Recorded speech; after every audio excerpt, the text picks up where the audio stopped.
Akalar ukalar, bu videoni bir ko'ringlar-da. Men o'lsam, ehson qilasanmi? Ha, uni qilaman. Qo'y so'yasanmi? Ha, albatta. Odamlarga osh berasanmi? Ha, beraman. To'kin dasturxon so'lasanmi? Ha, solaman uni. Dasturxonda nimalar bo'ladi, o'g'lim?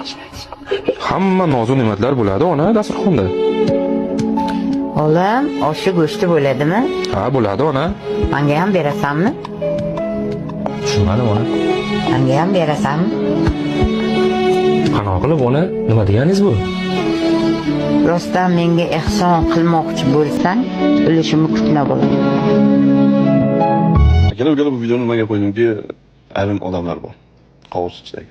Ota-onasi tirikligida hech narsa qilmaydi-da, o'lgandan keyin o'zini ko'rsatib, ehson qiladi, o'tirish qiladi, ota-onasiga bag'ishlab. Yo'q.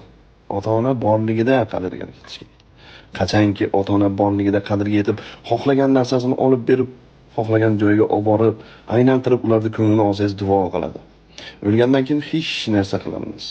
U shuncha qilgan narsangiz bu havoga xolos. Borligida qadrlang. Borligida.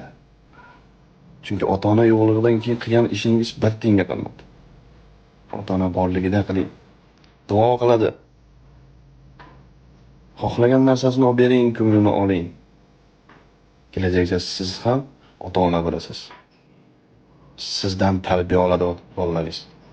Ota-onangizni qancha hurmat qilib, qancha e'zozlasangiz, sizning farzandingiz sizni ko'rib turib, sizni ham xuddi shunday qilib asrab avaylab, sizni hurmat qilib aytganingizni qiladi.